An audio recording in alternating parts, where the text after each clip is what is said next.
strange substance found by a southwest Arkansas man be part of a government test? Well, that's the question at the heart of a phenomenon called chemtrails, now getting widespread attention. Well, they say the government is dumping chemicals on us to control or manipulate the weather. And they say the unusual-looking jet trails in the sky are actually chemical-laden chemtrails. People say the government is up there in airplanes spraying all kinds of chemicals to change or manipulate the weather, leaving what you see there, and they call that a chemtrail. So what I look at there and I think are contrails, you're telling me are chemtrails? Yes, that a contrail would be dissipated by now. And it's interesting, Dale and Christina, this is of interest not just in this country, but European countries and frankly all over the world. A lot of folks interested in it. Well, Dave, you mentioned that climatologists and others who study the atmosphere believe that they'd be able to surely spot any kind of signs of an ominous plot. Our journey started in San Diego, California, where thousands of scientists, engineers, policymakers, and journalists gathered for the American Association for the Advancement of Science Conference. One of the topics was the artificial manipulation of the Earth's climate, also called geoengineering. During the meeting, scientists spoke about the plausibility of implementing geoengineering campaigns throughout the world under the guise of preventing global warming. One widely accepted theory was to block the sun by spraying something into the atmosphere. When they were asked about existing aerosol programs, they stated clearly that no such programs have ever been implemented. But strangely, these proposals sounded exactly like what people around the world are claiming is already happening. When I found out that the American Association for the Advancement of Science was going to be held down here and the main body of topics would be on geoengineering, I had to come. I had to be in on this. I had to hear what these top climate change scientists had to say. And that's the other question about chemtrails and whether geoengineering is being deployed right now without our knowledge. I don't have any personal insight into that, other than to say that I've worked in government at pretty high levels in the White House and at state government. I'm personally skeptical of that, but obviously you never know what you don't know. Chemtrails. On the internet, they are cited as proof of the government creating clouds to combat global warming. They claim the American government, with the secret approval of the national government, is covertly using jet aircraft to spray population centres with aluminium, with barium and with strontium so as to reduce people's immunity and reduce the global population. I'm always a little bit suspicious because the government doesn't seem that capable to do something on such a large scale. That is not rain, that is not snow. Believe it or not, military aircraft flying through the region is dropping chaff.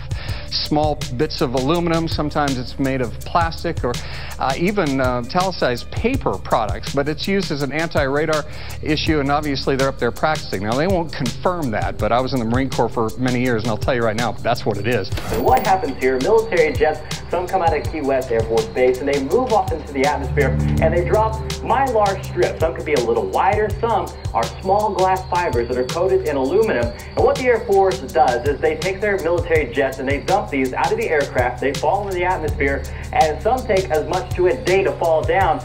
This is inevitably military or something going on. The government, the Air Force, you see this kind of a pattern like this, you can rest assured there's something going on. They're actually little bitty magnetic and little bitty strips of, whether it's aluminum. It's a nuisance to you and I to determine what's real and what's not, but it looks like it is a life-saving operation there for the military.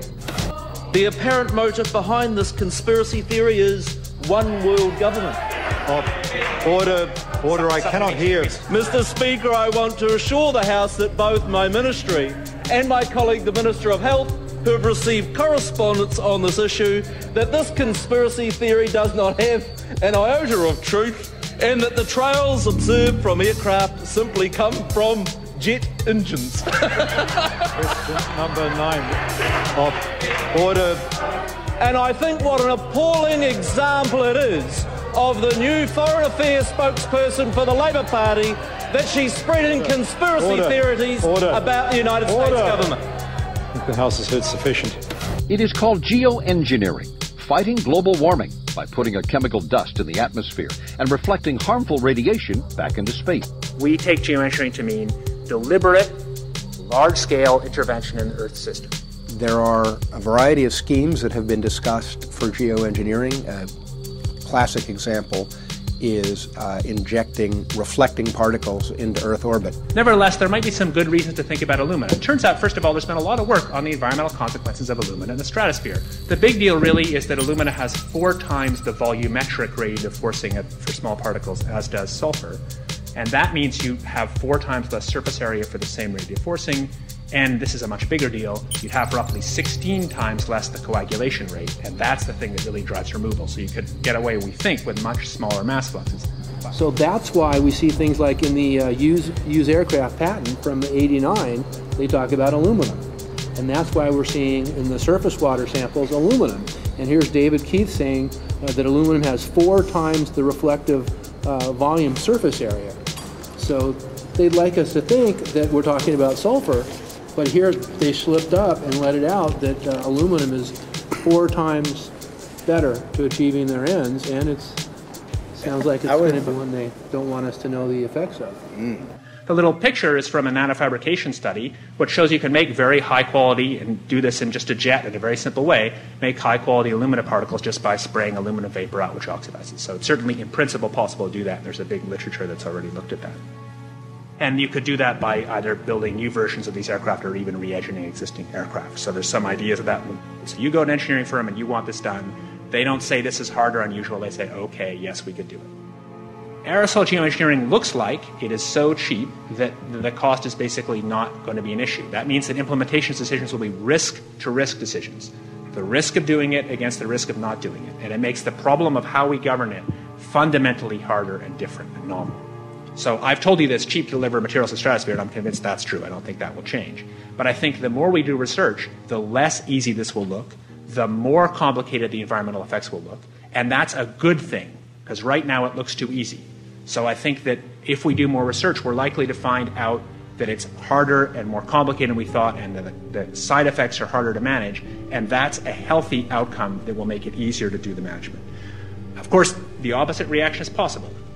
It's an empirical question, how people will actually react to knowledge about this. Another reaction is to say, if these crazy scientists are so concerned about putting CO2 in the atmosphere, they want to think about these things, then that might actually mean we should be more serious about the risks of CO2 in the atmosphere. And by the way, it's not really a moral hazard, it's more like free riding on our grandkids.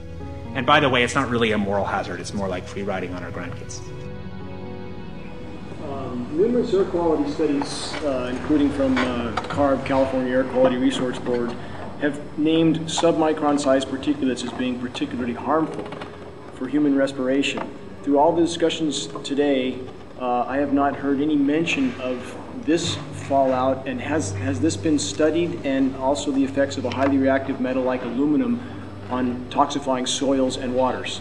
The question is, what would be the effects of these materials on human health if they came down into the stratosphere, in particular small particles and aluminum? So the collaborators of mine working on the aerosol scheme are actually folks from Carnegie Mellon who focused on human health impacts. And while we haven't published it, that was the very first thing we did, was do the order of magnitude calculation in level pencil and paper, but with an expert on human health impacts about whether there could be an issue. And for aluminum or other particles, there are a lot of toxicological things that need to get looked at seriously. But if you're just thinking about the sheer number of particles and the human health impact of small particles, the answer is, well, we haven't published it. That was the first thing we looked at with some of the leading experts who do epidemiological research on human health impacts, and it's not even close to being an issue. Clarify, so 10 megatons of aluminum dumped into the atmosphere would have no human health impact. So let me be more careful here. We're to separate out the toxicological. So the alumina, we've only begun to research and published nothing. The alumina, we've only begun to research and published nothing.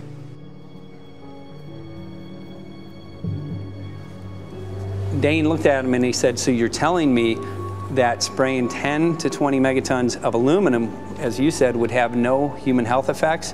He took a deep breath and he swallowed and he said, let me be more careful here.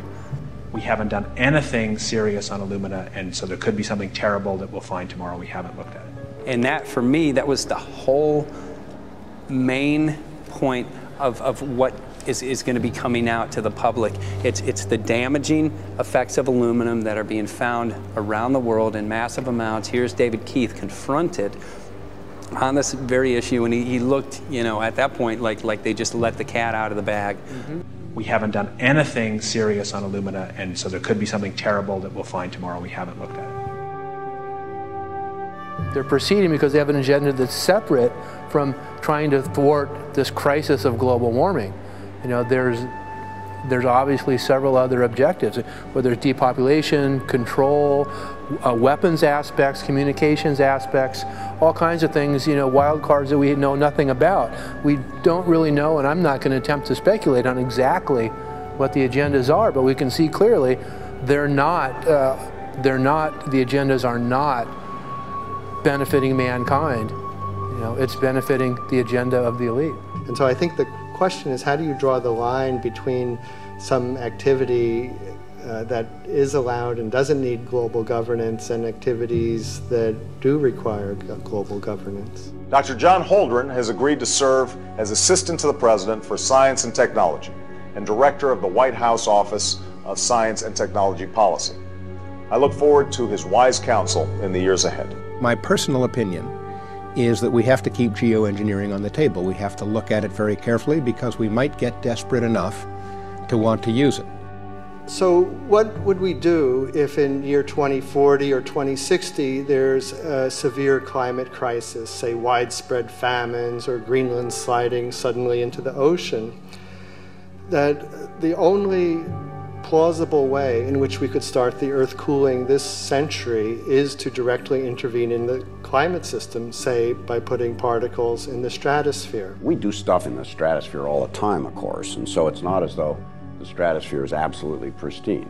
But you don't want to have people going off and doing things that involve large radiative forcings or go on for extended periods, or for that matter provide lots of reactive surfaces that could result in significant ozone destruction.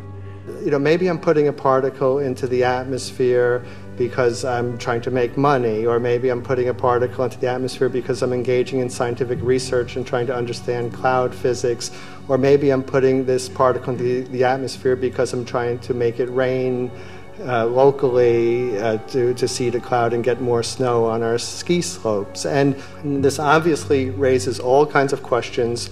It's hugely risky. It will likely negatively impact some people, but we might find ourselves in a situation where those risks seem worth taking. One of the things that really shocked me was in one of the breakouts they had the benefits of these programs and then the risks. Now the benefits, the one thing that was stated was the just cooling the planet.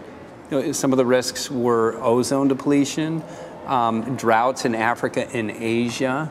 I got to tell you, I came away from this experience after listening to these scientists for 4 days of symposiums, really concerned, because it's clear now that they are justifying, rationalizing, and looking to legitimize some really, really horrible impacts, further impacts on our environment. And they're basically formulating the sales strategy and the implementation and oversight strategy and the funding strategy. After San Diego, I was shocked by the programs that had been proposed. I decided to write about it. That night when I finished, I sent the article to an online publication with my email address attached. When I woke up the next morning, my inbox was flooded with responses from around the world. Why? Because I had just broken the story on aluminum in geoengineering models, which I had no clue at the time that very few people knew about. Now this metal, aluminum, is being found in massive quantities way above normal levels all over in rain, in soil, and in snow. After that, the calls started pouring in from people who were desperate for someone to investigate. That was the fuel that started the film. Before we started filming, we had the opportunity to sit down with one of our favorite authors and documentarians, G. Edward Griffin, to find out what he knew about the subject. I'd like to talk for a minute about an issue that's getting more and more attention. That's the issue which scientifically is called stratospheric aerosol geoengineering, also called the chemtrail issue. I'm very aware of the chemtrail versus contrail controversy. As far as I'm concerned, it's an open and shut case. I have been watching the development of jet travel from its very beginning. I used to live near the Los Angeles airport. Remember when the first jets came in and landed, man, they made a big noise. We never heard a noise like that before. And we used to go down and sit at the end of the runway and watch these jets come in and take off because it was a novel experience. I've been watching jets all my life, and I know about jet contrails. I've watched them. They're vaporized moisture, ice crystals, and they get out there in the atmosphere, and then they effervesce and evaporate and then disappear, and you can see them. The plane moves along, and the little white trail follows right behind it, and usually about 10 or 20 lengths of the plane or thereabouts, and then it's gone. And you can still see them that way, by the way, once in a while. So there goes a contrail. These other things we're talking about are not at all the same phenomena at all. These planes go by, and they billow out this white smoke, and it covers the sky from horizon to horizon. It doesn't dissipate at all. And they crisscross each other. And you see this thing cover the sky and turn it milky, and then people start having trouble breathing, and then you hear stories about the aluminum and barium deposits that they're picking up and the residue. And you put it all together, and I don't see how anybody who's got their eyes open and their mind open can come to any other conclusion but that somebody is spending a lot of money and effort to spray the planet. The question is, why? I have my own theories, but I hope that there will be some good investigative reporters go out there and get us the answer. I know that whenever it's finally discovered, and it will be, the people who are doing it will undoubtedly say, oh, well, we did it for you folks. It's for the greater good of the greater number. It's for the society. It's probably to prevent global warming. Or maybe it's to inoculate people against some kind of a dreaded biological attack. We can't go around shooting everybody in the arm, but we can spray them and save their lives. You see how good we are? We're doing it for the benefit of society. I know they're going to, whatever it is, they're going to say it was for your good or mine. Think if we had the ability to steer hurricanes, and the hurricane was going to slam into New Orleans.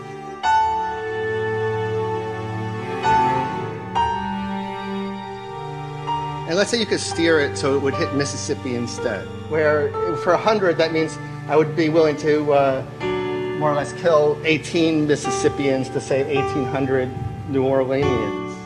And if you do that knowingly, are you murdering those 100 people? And there's all kinds of equity issues there. Now, also, we might be wrong about our steering, and if we didn't do the research right, maybe our steering would intensify Katrina and even kill more people in New Orleans. And so this question of how do you develop the confidence to know that your intervention will reduce overall damage, and then how do you deal with the understanding that you might be damaging some people who wouldn't have been damaged before while saving people overall? The spraying appears to be mostly in NATO countries. I've seen it here in the United States, I've seen it in England, I've seen it in Scotland, I've seen it in Canada, and I've had reports from people who live in France. There's a grouping, there's a political grouping here of some sort. It's international in scope. It's not just an American phenomenon, it's international. And anybody that wants to investigate that, I think, has to take that fact into consideration. They're going to find a political grouping and a political motive here. But in my humble opinion, it's not in your good or mine at all. I don't know what it is, but we'll soon find out.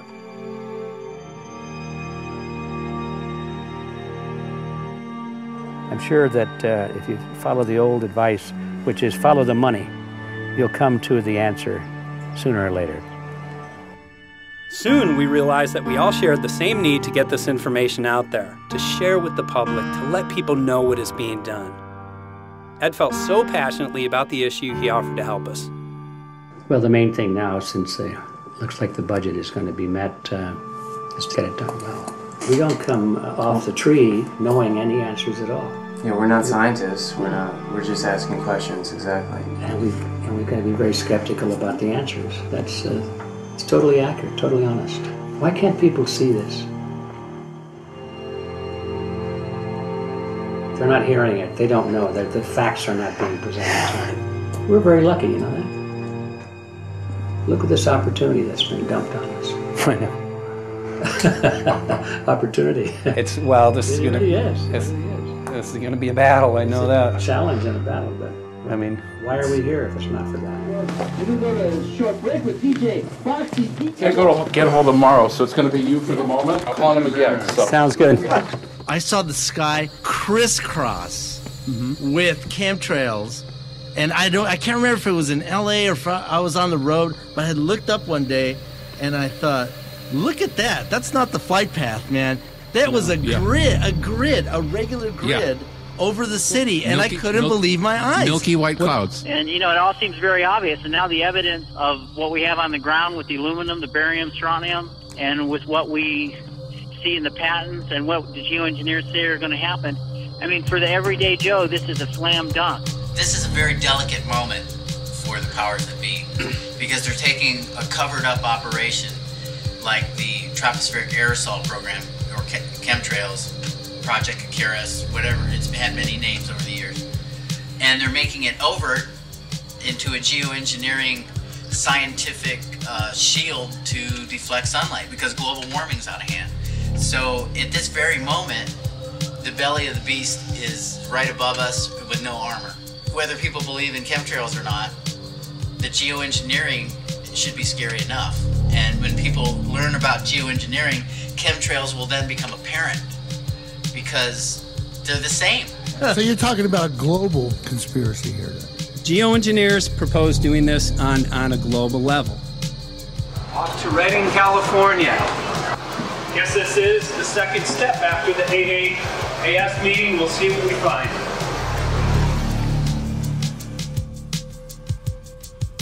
Right here in Northern California at Dana Wigginton's house. He owns over 2,000 acres overlooking Lake Shasta. He told me about some of the challenges that they're having up here. Let's go and talk to Dane. We'll see, you know, what's going on his property. We'll see what he's going through and also what action he's taking based on the test results that he has.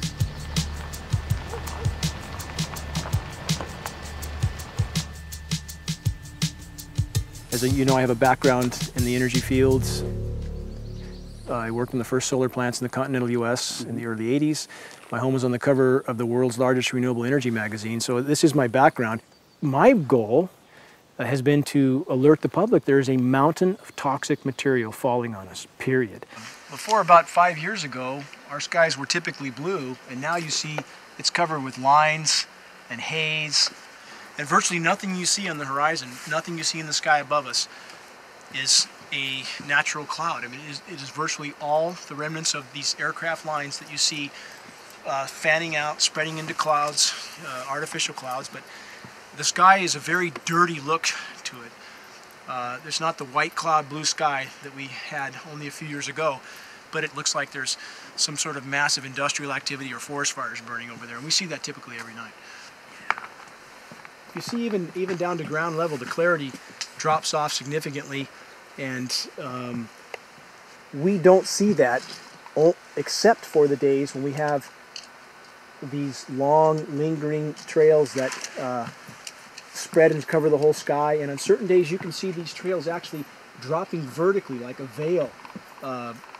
We assume the particulates are descending, and we have the test to prove that we are being inundated with levels of aluminum and particulates that are literally tens of thousands of times what would already be considered high. So we're not talking about exposure to a slight percentage higher of these toxic materials.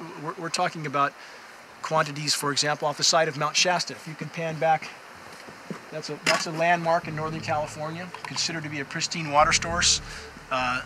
Aluminum or snow sample off the side of Mount Shasta tested 61,000 parts per billion.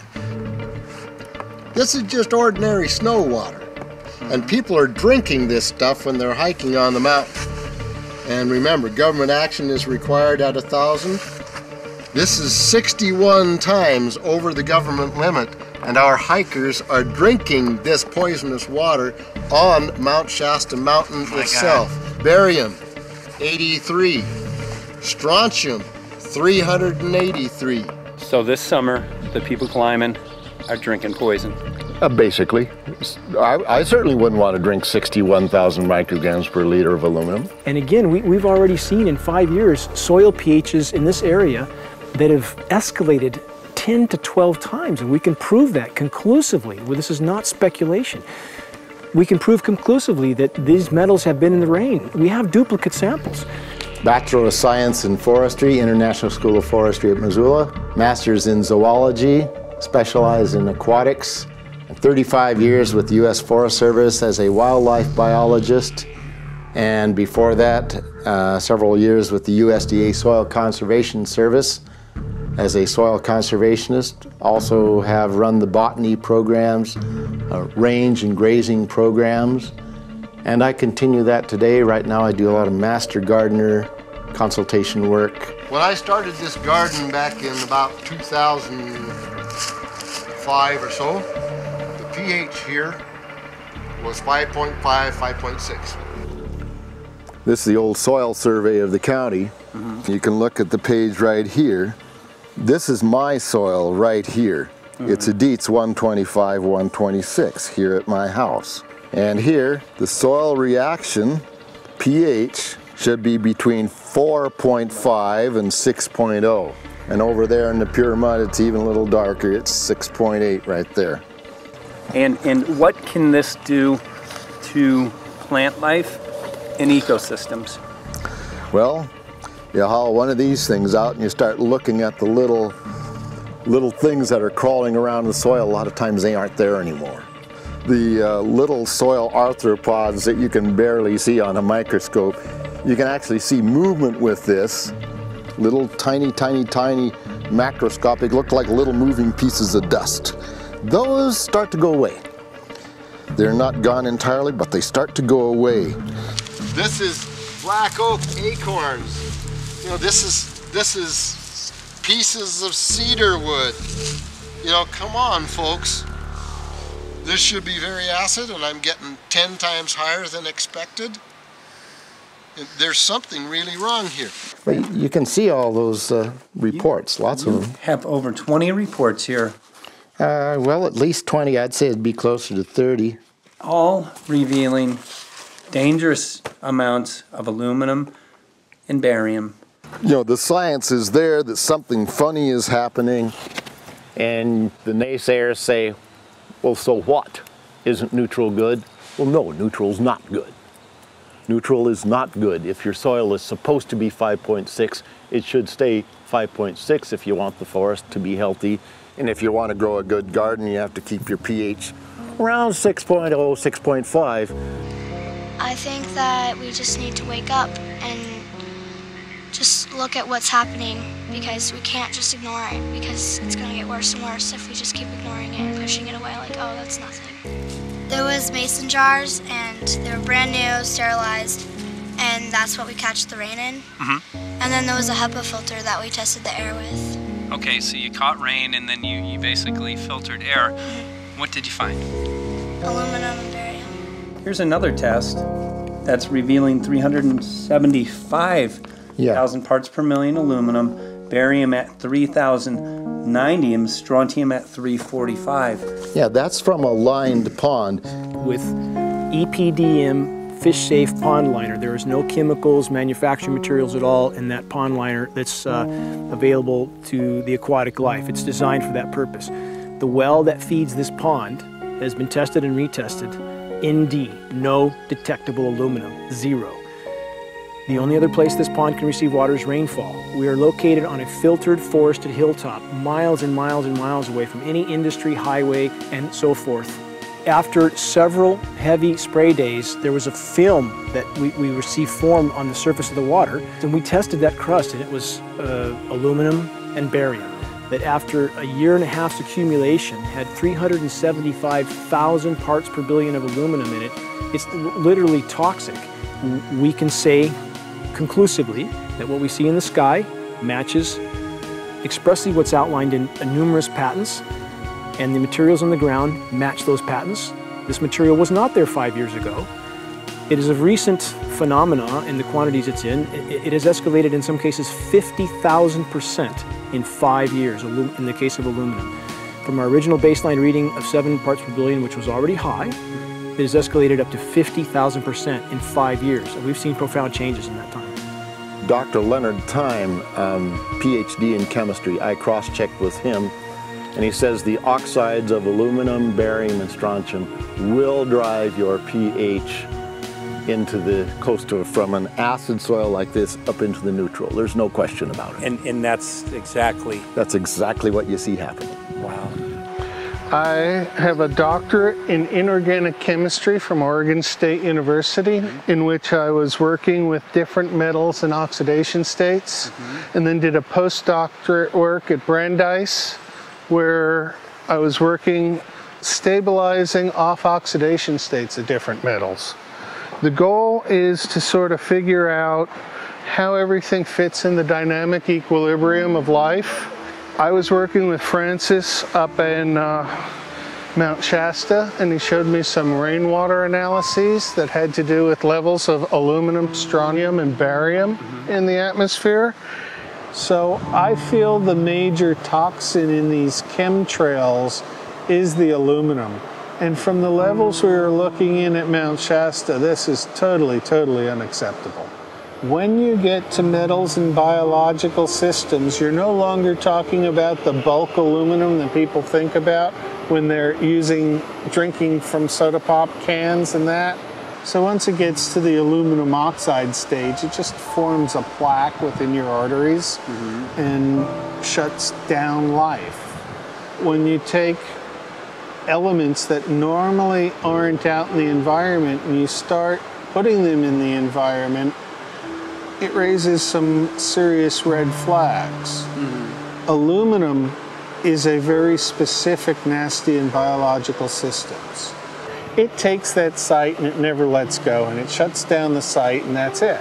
And so as you accumulate aluminum over time, it causes major neurological damage because it ends up as aluminum oxide that's essentially stuck in place and can't be flushed out by normal systems.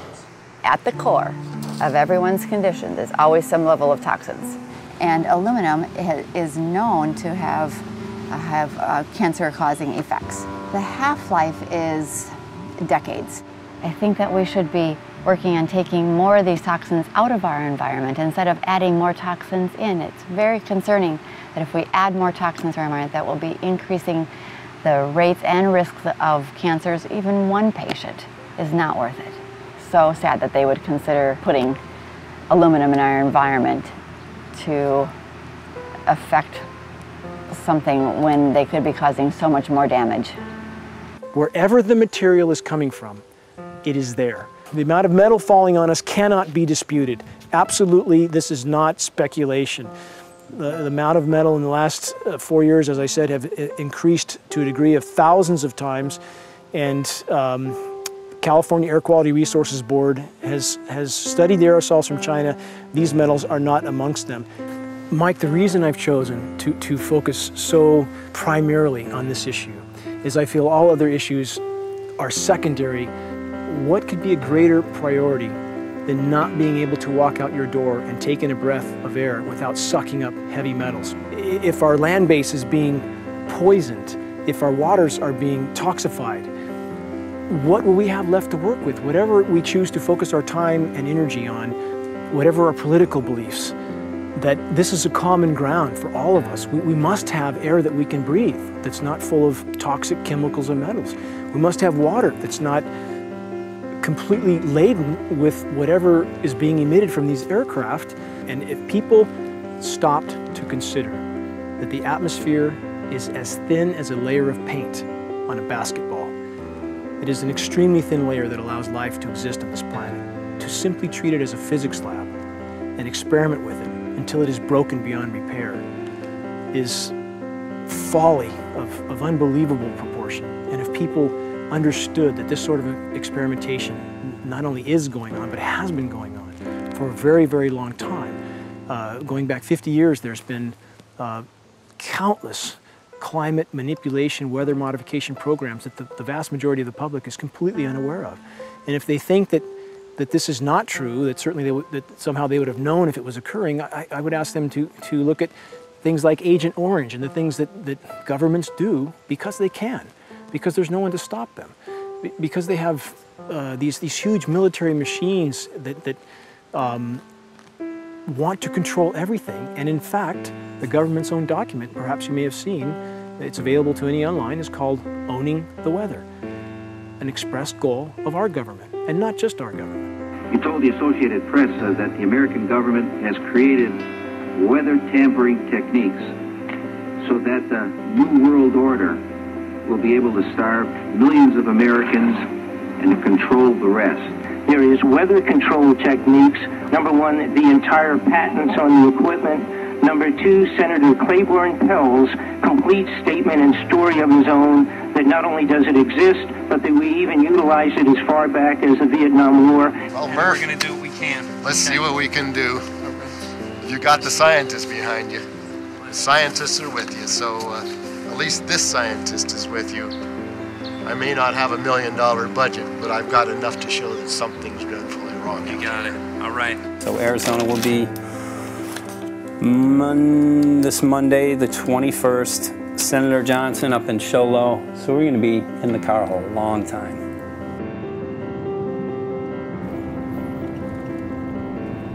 Well, it is such a pleasure.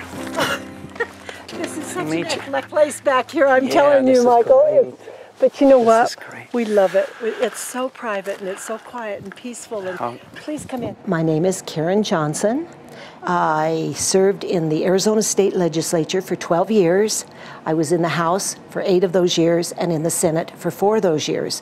When you see a plane fly overhead, there's a trail that leaves the end of that plane, and it goes from one horizon all the way to the other as the plane flies across, and it begins to filter out and cover more and more of the sky in kind of ripples.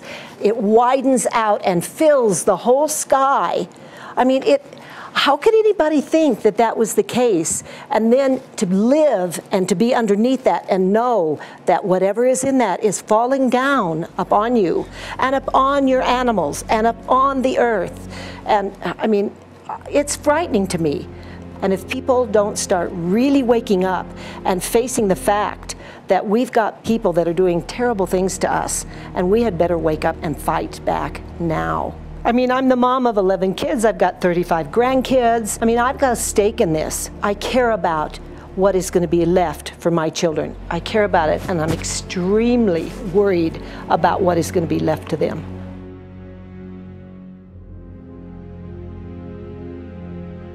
Aluminum is toxic, and we know that it's accumulative.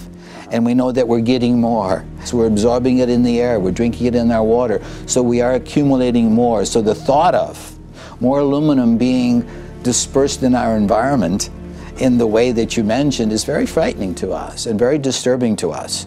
Those of us who have done any research on this are really quite concerned that we are ill-informed about this issue, and mostly that it's being done. Aluminum is toxic. We know that it is. We can debate as to the amount of toxicity that is going to be disturbing the body, but as far as really accepting the fact that it's accumulative, it's synergistic, then we have to conclude that it's not a good idea to put it in our atmosphere, especially when we know we're getting increased amounts, and especially since we know that the scientific communities around the world are pointing a finger at the heavy metal toxicities, at the toxicities that we're absorbing in the day-to-day food that we eat and the air that we breathe. The concern is off the charts about why is this happening? Why is this being allowed to be sprayed continually all over the United States, all over the world? Who is paying for this? I mean, the incidence of Alzheimer's has just skyrocketed, which evidently has to do with an accumulation of aluminum in the brain cells. I mean, I think almost every family has been touched by a member as they get older having Alzheimer's. And it's a horrible disease. And to say that, well, this just came because people drank soda pop out of aluminum cans, you know, when my father passed away with Alzheimer's and he didn't ever drink soda pop, you know, that explanation doesn't ring true with me. And so I'm wondering, how much did this chemtrail spraying back in the Illinois area affect him? Aluminum and fine metal is an accelerant. A friend who's a firefighter up in Pine, Arizona for 20 or 30 years says that the wildfires now that they're fighting are way beyond anything they've seen before in intensity. And when you look at the air samples and you see the fine particles of aluminum, which is very flammable, and magnesium settling on the trees, this is causing unprecedented savage wildfire. But if you look at this, you can see these are parts per million. They sent this to me, and I just found this to be extremely interesting because we should have like 2 parts per million of aluminum in our air. And this is saying that there's 39,000 parts of aluminum. That's astronomical. Barium is high. I mean, these are way off the charts of what people should be breathing or what's coming down on them. And, you know, if people wonder why their health is deteriorating, why they're having to go to emergency rooms, why they can't breathe, you know, why they're getting Alzheimer's, this has been planned. We have elites, I don't know what you want to call them, one worlders, Illuminati, I don't, whatever you want to call them. But with these people that don't care about the average person. They only care about themselves, their greed, their power, and if they eliminate, you know, 2/3, 3/4 of us from the planet, so much for the better for them, because then they don't have so many people to have to herd around and worry about. So this is a lot what this is about, and this is very, very alarming and scary. I mean, where is this stuff coming from, and why? Why is this kind of stuff being put out there? You know, I've heard different explanations about, oh, we need to cool the planet, all this and that. But if people are up there trying to cool the planet, why do they need all this kind of stuff in it? The explanations just never have really rang very true. And as I'm setting up the equipment, she looked at me, she said, all these trees here are dying. And I said, what? She says, all these trees in here are dying.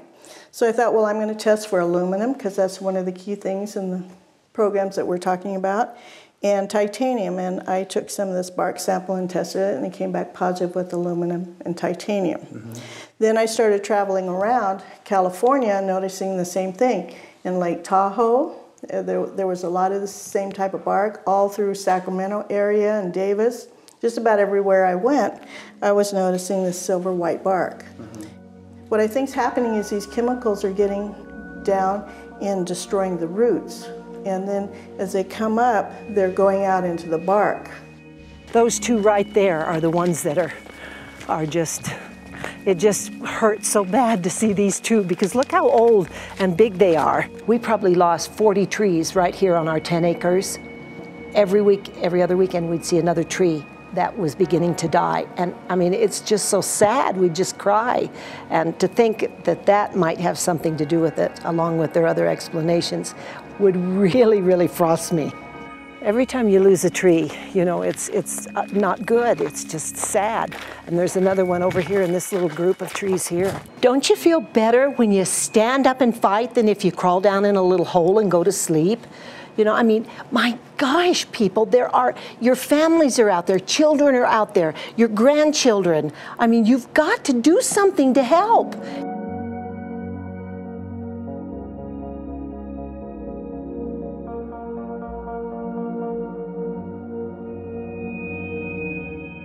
My greatest hope is to get people to question. And hey, if they don't wake up while we're there, I'm hoping to plant some seeds. We're going to the most beautiful place on the planet, Hawaii, to see what's going on, collect some data.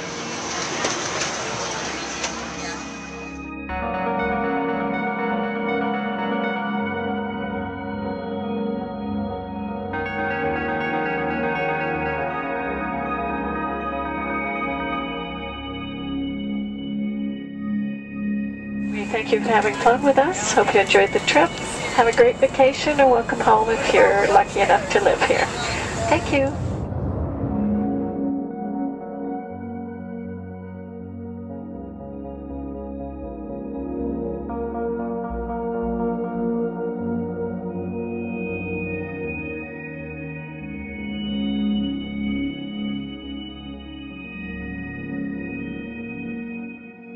The whole valley's off the grid, so it's either solar, wind, or generators.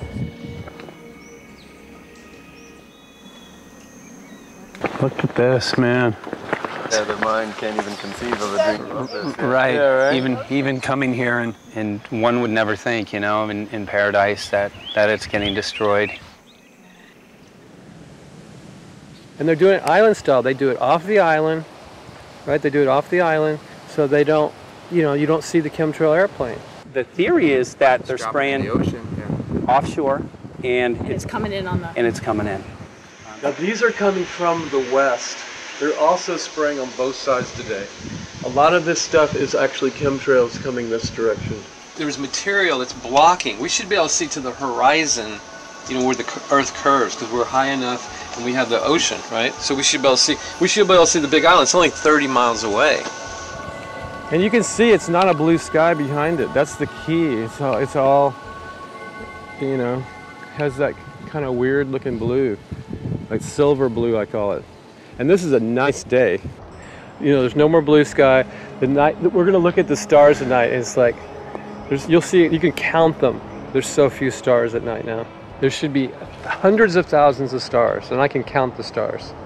There's like one here, and one planet here. It's like, you might see, some nights you'll see 100, some nights you'll see 10. This is what concerns me, this kind of stuff right here. It's just soft. Okay. This just comes right off, this bark. That's not natural. For I've seen hundreds of thousands of coconuts, and I've never seen it falling apart like that.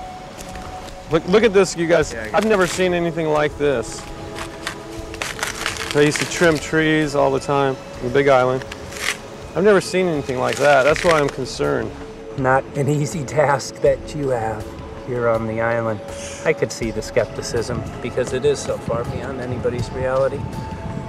It's amazing. It's just amazing to try to look through somebody else's eyes. Like my eyes, I can see this, so it's like night and day. And other people, it's just the illusion is just so deep. What do you think would happen if everybody awakened to what was going on and what the plans were of geoengineers? I think they'd have a revolution in Hawaii. If people really understood what was going on. What's your concern for, I know that you love the land here. What's your concern about the chemtrails? Well, that we won't be able to live here and grow our own food. And that our health is going to be compromised. You think it already has been? Yes. And the thing is that they're doing it every day here, every day. So it's hammering, micro doses every day. And then, of course, it's getting in the environment, and of course, it's weakening the plants. And it takes a couple years for this to actually weaken the plant. So we are asking for GMO taro. We're asking for GMO papaya because we can't grow our natural seeds. We can't be sustainable. We can't truly, you know, be here as God created us to be. So my friend convinced me to do a hair analysis on my daughter. So we went ahead and cut close to her scalp and got some really recently grown hair and sent it in.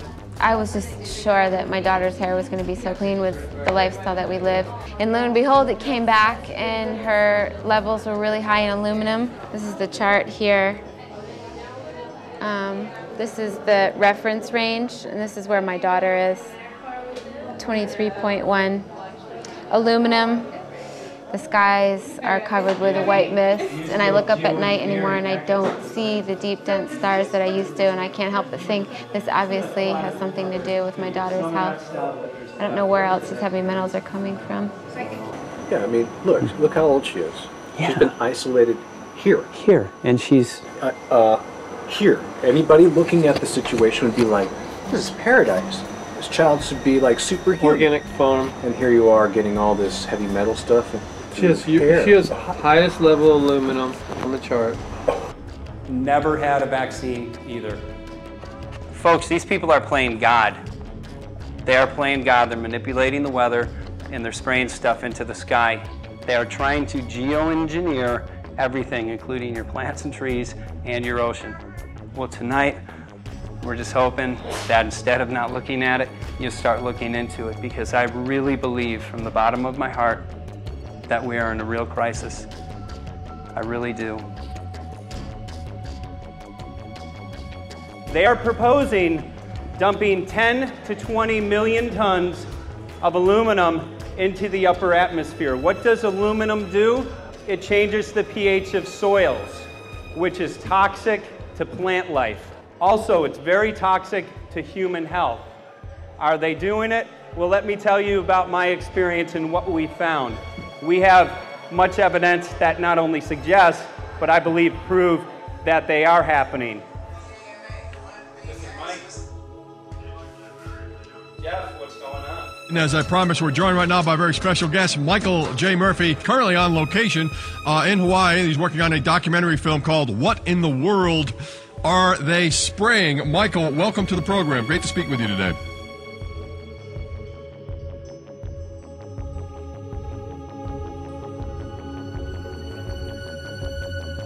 I had a friend who recently, he's always looking at things from a different perspective. He's a bit of a conspiracy theorist, you know, and he says that whenever the president comes to LA, there's no spraying that week. Could you have a better place for an interview? I mean, look. Well, this is being done over our farms and over our things. So basically, they want to eliminate our ability to eat organic food, have clean water. So in some ways, it sounds to me like, and you know, again, it's just a projection, but it sounds to me like this is control. How do we control the masses? Yeah. How can aluminum be good for you in any? And what was the second chemical you mentioned? It's barium. Barium aluminum. Obviously, those are toxic to everything. To human health. To human health, to farms, to animals, to everything. 61,000 parts per billion. And there should be a government alert at 1,000? At 1,000, people are drinking this. People that climb the mountain, they're drinking that snow. It's poison. Oh my God, that's so disgusting. So that's 60,000 times above regulation. Exactly. 60,000 times above regulation. And I've talked to friends and they're like, well, that's just ice. That's just condensation.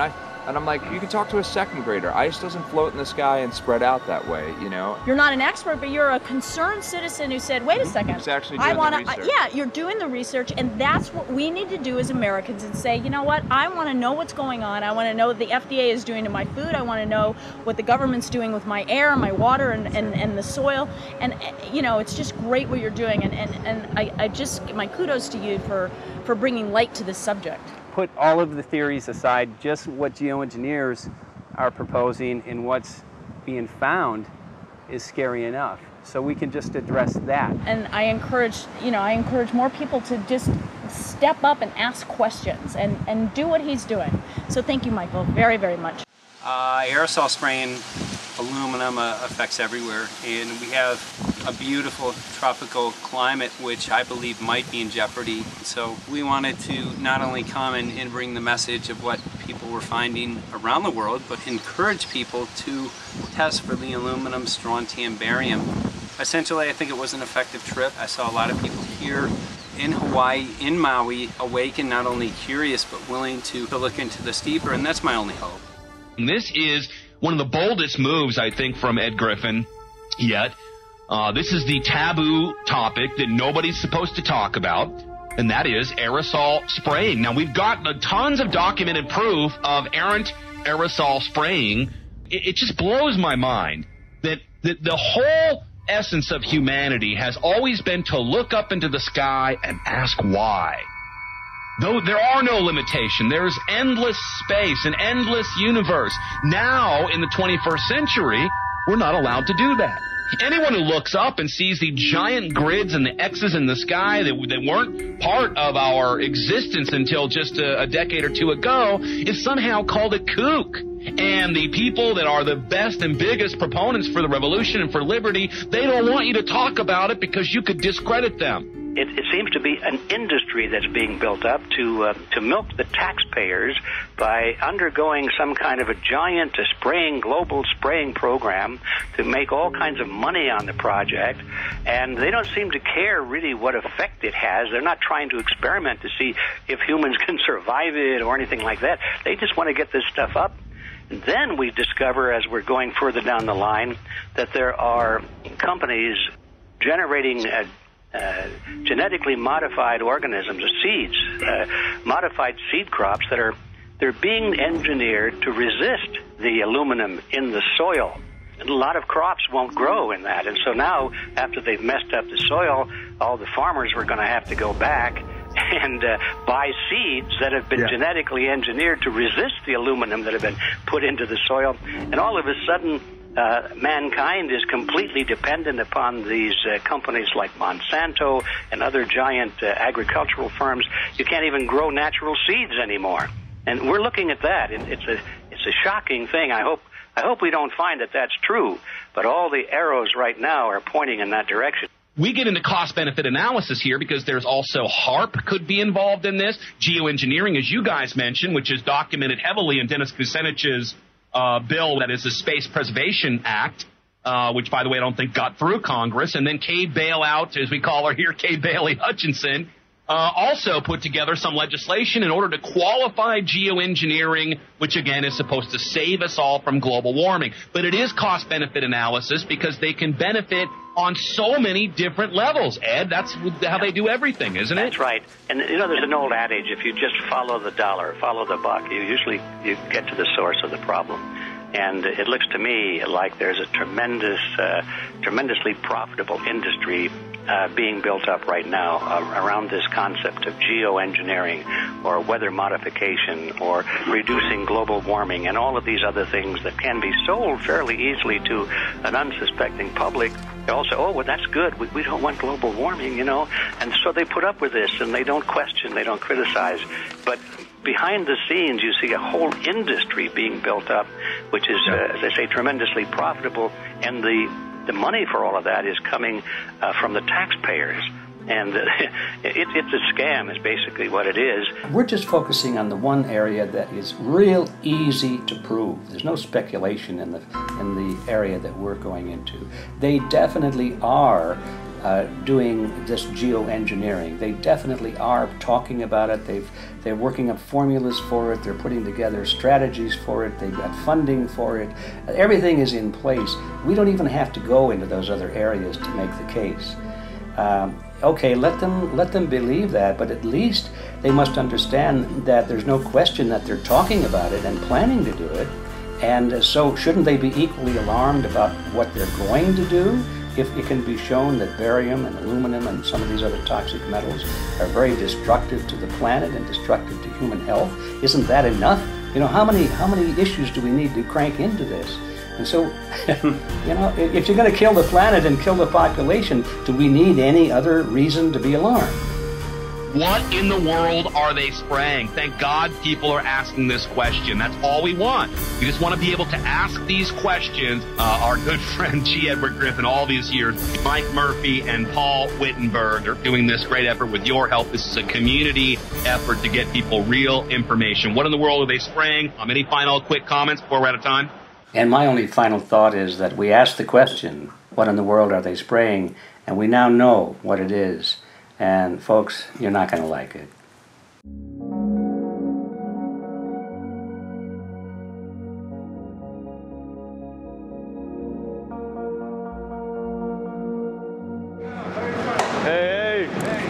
I'm Peter Vreke. I'm from Belgium. I'm 54 years old. I can't believe it myself. I'm a very happy and grateful person. We are doing the job the police or the Justice Department or the Environmental Department should have been doing. And it's really essential that it's going to be a grassroots revolution. I think so. God is on our side because we are not fighting against, but for. Yes, we're fighting for. I was in the council for about 25 years and also a period as the mayor. So from that moment on, 10 years ago, everything started to change. I start to get a picture of what is really going on. And it became crystal clear to me that we, humankind, have been manipulated and dominated and exploited for centuries. So, and this chemtrail phenomenon made me angry because I was so helpless. You can decide what food you're going to eat, what you're going to smoke, what water you're going to drink, what kind of life you're going to lead, but not with this phenomenon. Then you are just a victim. It's only a game. And there have to be good guys, and there have to be bad guys. And luckily, we are in the position to be able to play the role of the good guy who has the chance and the opportunity to overcome. 3 days that we shared with them, my heart just dropped because it was such a beautiful way to live and such a peaceful way to live. I left thinking, what's this going to be like in 10 years? Is everything going to be killed off on the property? And if it is, how are they going to get their food source? Are they going to have to take a class, you know, and get certified by company XYZ? And what are the requirements for that? And that really is the end of freedom. I'm concerned about that. I definitely, I really am. Yeah. I learned to say everything is now as it has to be now. And everything is going to be okay. It's going to be all right. It's going to be okay. Yeah. Yes. I have this deep feeling that in the end we will prevail because we have the right on our side. The cosmos is helping us. And I have this strong feeling that we are being supported by entities and by forces we can't even imagine.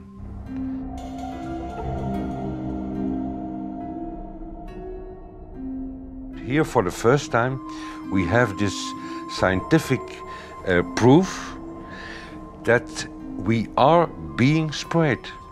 We are being spread, and it's incredible and it's hard to believe, but we are being spread. I think at this moment to stop is not an option. Once you know it and once you have a tool like this and an opportunity like this, that the issue of chemtrails or persistent jet contrails or whatever name you use for it, that this phenomenon is recognized as being real, publicly debated on.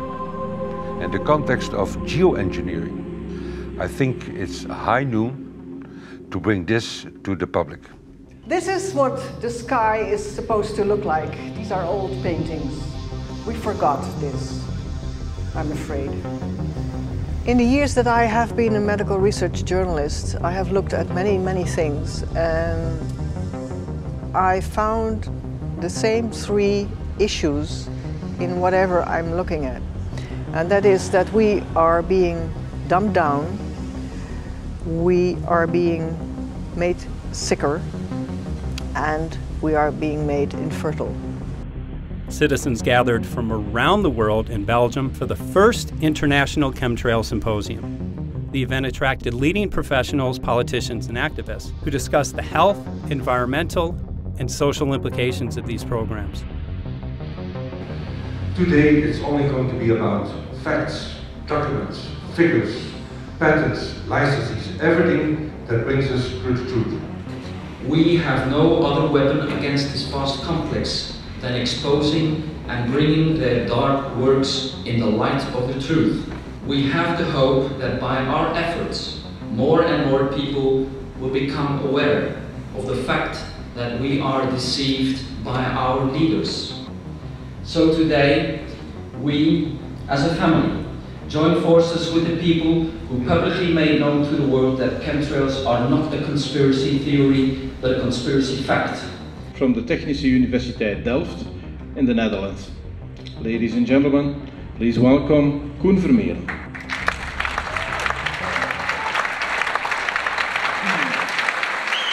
Well, I'm Koen Vermeeren. I'm a university professor of Delft University of Technology. Usually people are with their heads to the ground in their own two-dimensional space and they don't look up. But if you do, you see more and more spaces like this. And it worried me too. I have no explanations to our students about these phenomena. And then I studied it myself and I found out that I couldn't give them the answers they wanted, because I think that the phenomenon is not natural. It's not natural what is happening, and the explanations that are given to us are not enough for me.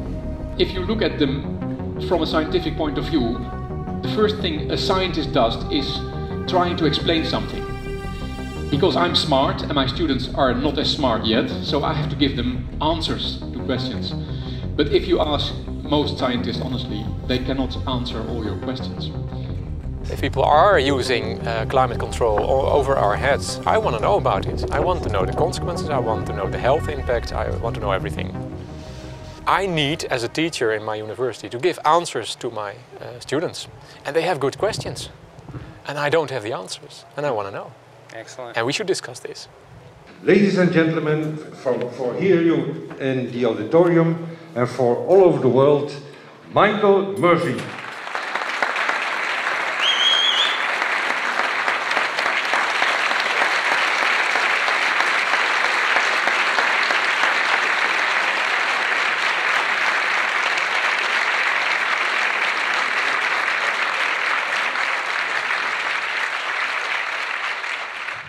Well, thank you very much. It's definitely an honor to be here in Belgium. The people who are in power control everything. They control the markets, they control us. Now they're even controlling the weather. And they can use that for warfare applications. The one thing that they cannot control is what God had originally made, and that's natural organic seeds. This is called the Hegelian dialect. It's called problem, reaction, solution. The problem here is massive amounts of aluminum, things starting to die. The solution is company X that says, hey man, you're not getting yields on your crop. Everything's dying. But I got the solution, I got a seed that will grow in this environment. The only problem is now you have to start buying from me. We're a little concerned that maybe part of this agenda could be to kill off anything that's natural and organic and re-engineer it with aluminum-resistant GMO seeds. Many may know we just got back from a week of filming in Hawaii, and it was an incredible trip. A big concern for the people there is they're beginning to see softening of the coconut trees. But their concern is that these programs may again be part of a broader agenda to destroy anything that's natural and organic, so that the corporate redesigned GMO foods might be the only source of food for people. I didn't anticipate so many people, young and old, who are interested in this phenomenon and are concerned about it. And I especially liked the address that the young girl gave today. Only 17 and already making an address to the audience. That is, well, incredible. My name is Sofia Xenidis. I am 17 years old. It is quite scary to know that the air we breathe is not what it's supposed to be. That the food we eat and the water we drink contain traces of those substances which are sprayed out over all of us as though we were being poisoned like insects. The feeling that this is causing me are feelings of deep anger and rage. I don't want to be poisoned. I don't want to be infected with cancer. And I'm just so angry that this global poisoning can be going on such a massive scale, and not enough is being done to stop this crime. A clear answer to one question. Are we being sprayed? Have we been sprayed? And is it their intention to spray again and again? What are we going to do about it? How are we going to deal with it? How are we going to stop it? I know the answer. There is only one person who can stop it. And you know him. You are. You are the person, the one you have been waiting for. We are magnificent, beautiful, godlike, divine human beings. Ladies and gentlemen, sisters and brothers, in this auditorium and in the whole world, thank you so very much for being present with us. And for now, please enjoy this anthem.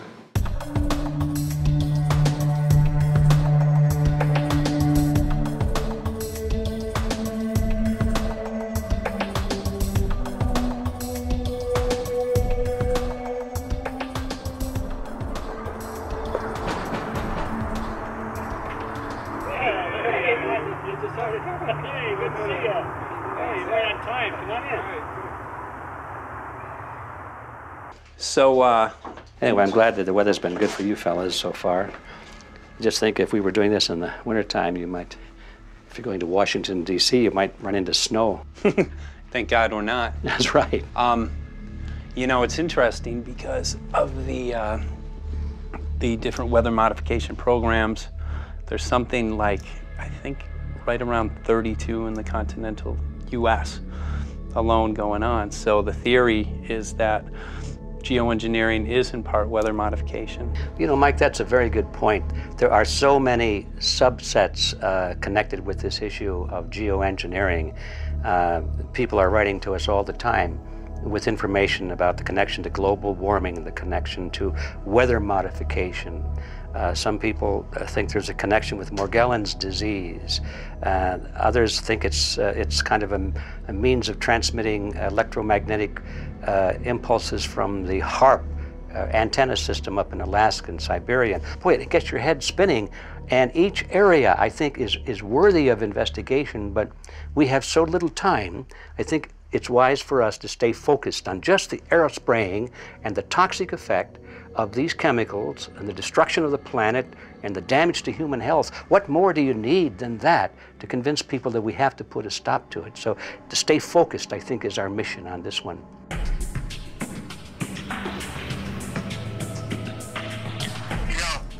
Jeremy, we had an idea. We know that you know the political system real well. Our idea was this: we have a ton of data and information that we've collected throughout our travels, and you know, we really think a good way to end the film would be addressing this to elected officials, some of the senators. So we were wondering this, if you might be able to come and kind of help us out and perhaps show us the way in how to get this done politically. But it sounds like a really good idea, and I'm also going to get to, in terms of researching who it is that we should really focus on talking to about this.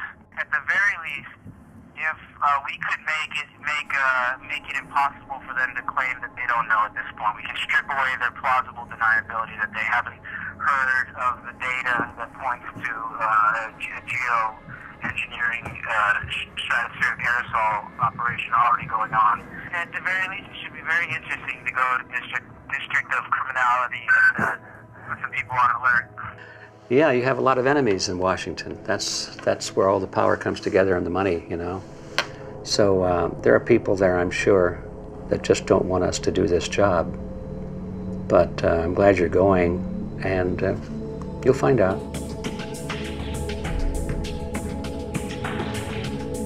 We took the data to Washington, D.C. There we presented our elected officials with the following letter. According to the 5th article of the Bill of Rights amending the Constitution for the United States of America, no person shall be deprived of life, liberty, or property without due process of law. But the daily spraying is depriving all persons living within the United States of life, health, liberty, and integrity of our common and private property without due process of law.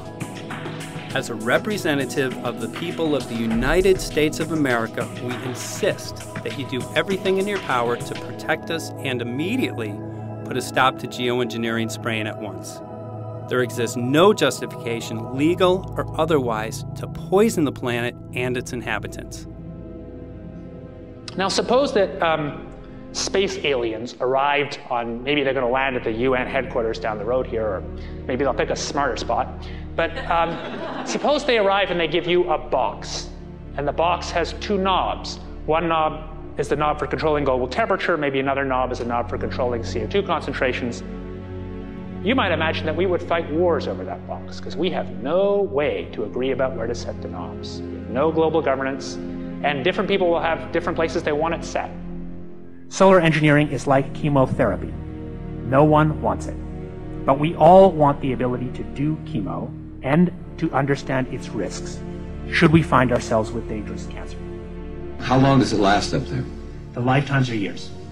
What, years? A couple years. And then it what, precipitates out, or Yeah, that's correct. no toxic side effects that we know of? The thing we always wonder about is the unknown unknown. Yeah. So if you're thinking about, say, the acidification, it's clear that's not a problem. There's several studies that showed that. Right. But of course the concern here is with so little research, there may be some unknown that comes out of left field that bites us.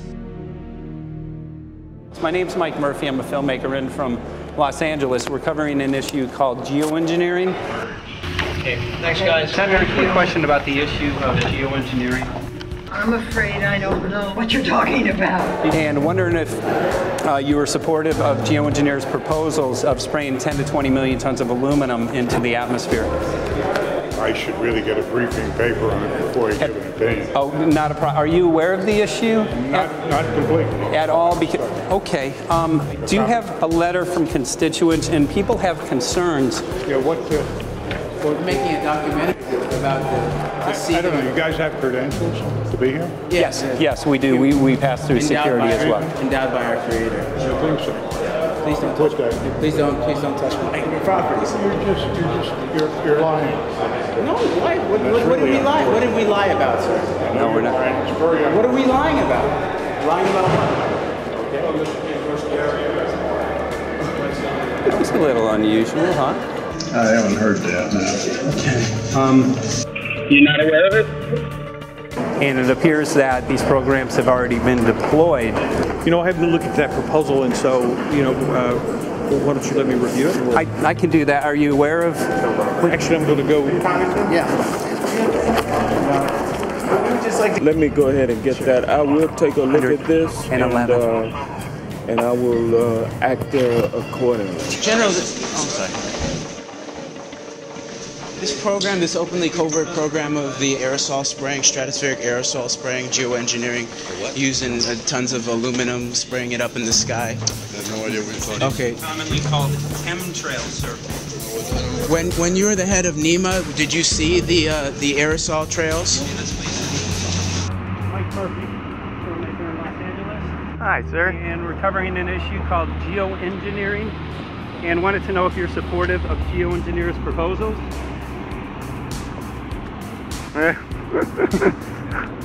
Congressman? Hey, Congressman. I'm wondering if you're supportive of geoengineers' proposals, which is dumping 10 to 20 million tons of aluminum into the atmosphere. I'm familiar with that. Pardon? I'm familiar with this. Okay. Can you make an appointment for my office? I'm not supportive. I haven't looked at it close, so I don't. Have you heard of the issue? Because it's becoming mainstream in public, and there are actually congressional committees which are being formed to talk about these programs. Mm-hmm. Yeah. Well, I think when we drop anything into the atmosphere, we should know prior to the effect of that, right? Yes. And if we don't have the knowledge as to what the effect will be, we shouldn't do it. I think there are 4 different options for thinking about deployment of geoengineering. The first one would be we just ban it. I would argue that one does not want to get too firm a restriction in place on small-scale studies early on because it'll tie the science hands. I think what the science community ought to be trying to do is say, you do small-scale stuff inside this space, and it's a scientific question what that space ought to be. There shouldn't be a lot of oversight and restriction. Congressman? Excuse me. Hi, I'm Mike Murphy from Los Angeles, covering an issue called geoengineering. These guys are running from the geoengineering issue. I wonder why. I'd have to talk to my staff. I don't know what the details on that are. Have anyone made you aware of the issue, or? Sir? Congressman, your committee talked about geoengineering last November. Are you in support of those proposals? I'd love to give you a paper. Geoengineering? You know nothing about the geoengineering issue? like this. Never heard of it. They call it geoengineering, but yeah, I never heard of it. It's nothing I've ever heard anything about. I mean, when we looked up in the air today outside of DC, we saw this stuff going on. Quickly, have you heard of geoengineering? No. The proposals to shoot 10 million tons of metals into the air. This committee, Science and Technology, covered it for the first time. No. No, I've never heard of it. So we were very concerned. How you doing? I'm fine. How are you? So what? We spoke with Congresswoman Watson's office, and her press secretary, Ms. White, was familiar with Representative Kucinich's Space Preservation Act, which mentioned chemtrails and the weaponization of the atmosphere in space, and then it was pressured to be taken off the bill. Did you see the aerosol spraying going on today over the Capitol? Congressman? Geoengineering carries with it a tremendous range of uncertainties, ethical and political concerns, and the potential for catastrophic environmental side effects. He's not one to do interviews very often, not unless we usually really pressure him into it. Okay. So don't, all that is, don't hold your breath. As chairman of the Committee of Jurisdiction, I feel a responsibility to begin a public dialogue and develop a record on geoengineering. We want to know if you're supportive of their measures by spraying 10 to 20 million tons of aluminum into the atmosphere? No, I think we need to have more research. Okay.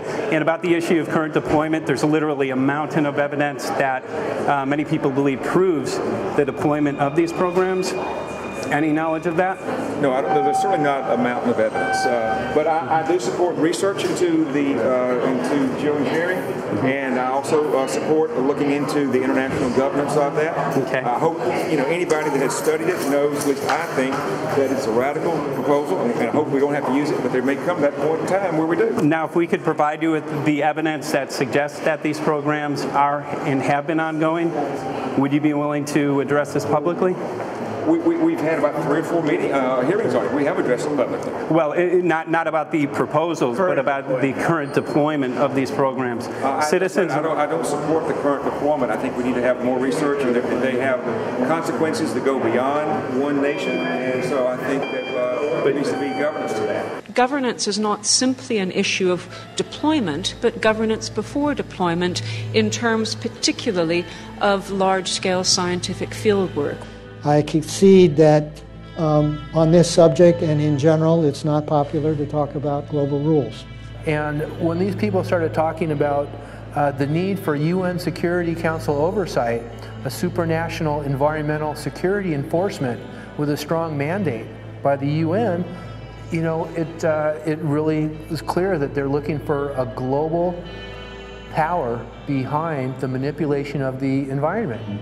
But I do think it needs to be sort of an international kind of treaty that does tie and bind all nations into a common fate. It is a common fate. And unfortunately, it's not just big governments that could do this. It is small governments. It is billionaires probably could figure, I'm going to save the world all by myself, and I won't bother to mention it. How do we decide when there's a planetary emergency? Whose hand is on the thermostat? How do we decide when to start it? There's no way to do that right now. And what if we do start doing it, and then by some problem with the technology or with the will, we can no longer do it? In a year or two, the aerosols will come out of the atmosphere and temperatures will shoot up at a rate much faster than it's going up now. And it's that rate of change that's hard for us to adapt to. So once we start it, we'll be sort of locked into doing it for a long, long time. And so with basically no end in sight. Boeing would pursue this to make a profit, right? I mean, there's financial motivation to do this. Let's see. So let me not speak for Boeing. Is that allowed? Okay. Yeah, well, it is what it is. No, but someday, if the U.S. is going to decide to do this stuff, they're going to look to a company who can do it, and you want to be positioned. Boeing would rather get it than Lockheed Martin. So certainly we have an industrial base that helps the country take on technologies and large-scale challenges like national defense. And we do that both for a profit motive as well as, I think, as a national service. So I think it would be truly disastrous if You know, we discovered a few years from now that there was a black program that some government had stood up to sort of learn on the quiet how to do this. It's pretty clear you can cool the planet, but you will not and cannot bring it back to exactly the same climate state you started with. So you may or may not, and I expect we'll have a lot of back and forth about how useful it is to ameliorate the risks of climate change. I think there's a good evidence it probably is useful, but we don't know. But it certainly can't get you back to exactly the climate you started with. I think everybody agrees with that. Do you think you'll see deployment in our lifetime? Let me say I hope not. Al? I would agree. I hope not. I hope Very not. agreed. Okay. I see this as something like an evacuation plan. That you build big dikes. Maybe that's the emissions reduction to try to keep the flood from wiping you out. But that if that flood should come, that you'd like a plan for what to do in the event of that catastrophe. So I see these options more as a catastrophic response option and not as a way to reduce risk of everyday climate change. You would advocate mitigating consumption of beef as a means of accomplishing your objective? Yes. How would you suggest going about that? You can't. I mean, it's your job to decide what to tax and what not to tax. Obviously, if you wanted people to behave differently, you give them incentives and disincentives for behavior. But I'm sure that's the answer you wanted to hear, Mr. Smith. If only my time had not expired. Thank you, Mr. Chairman. Because there's literally aluminum and barium contamination found around the world, believed to be from these programs. Like, look, today over the Capitol looks like they're deploying some type of aerosol. Did you see it? No, I didn't, but good to see you. In a James Bond scenario, some rogue rich guy puts some airplanes in the air and seeds the clouds. What is to prevent that? I'd be glad to talk. You just call our office, we'd be glad to talk. Okay, are you aware of the issue? You do it through the office. Are you in support of those proposals? What is your take? I don't know anything about it. I have to get more information. I've got a chair here. Okay, we'll give you a letter on this. Yeah, this is a letter from constituents. Okay, great. Thank you. Excellent. And many people believe that these programs have already been deployed because mass contamination has been found. Geoengineering programs, stratospheric. Got it. Yeah. You just brought it up. Okay. Spraying from airplanes. Okay. So what is happening? People from around the world are finding contamination. Let me take care of this and I'll talk to you when I come back. I'll be back. He's here. Thank you very much. We see that even though we might make the average temperature of the planet about right, the rainfall patterns change some from today. And some places become warmer and some places become cooler. So there are going to be winners and losers in this geoengineering activity if we were to do it. But nevertheless, as David has said, there are reasons why we might consider doing it. Many people are deeply concerned about it because of the toxicity of aluminum, and it has been addressed to Congress in various committees. Would you take a look at a letter from some of your constituents addressing the concerns? Excuse me if I go. Okay. Can I give you a letter from constituents? Are you aware of their proposals of dumping? Gotcha. Thanks. Well, I'm not familiar with it, so I don't know what they're doing. Okay. Well, geoengineers are proposing just that, dumping aluminum and barium into the atmosphere. Why would they do that? Aluminum's a precious metal we can use. Well, the stated goal is to actually cool the planet. However, there's a...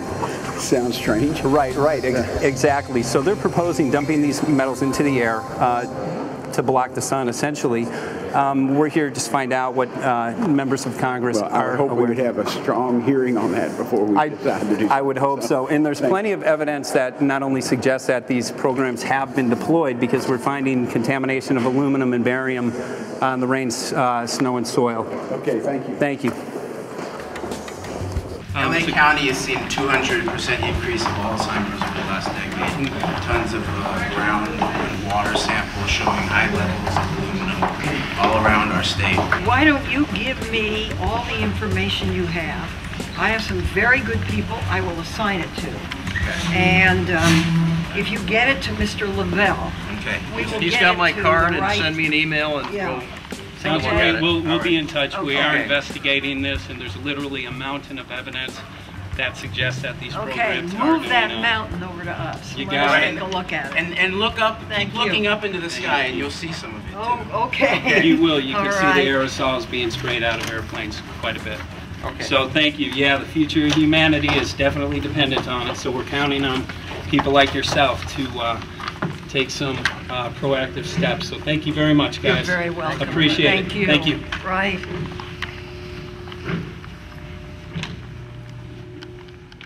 A lot of Congress was running down the hallways to avoid answering any questions, looking for doors in the hallways.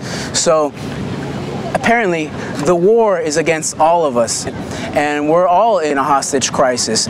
People who took an oath to uphold and defend the Constitution are not only know this is happening, are participating in this. And all of us have a duty to stand up and speak out about it.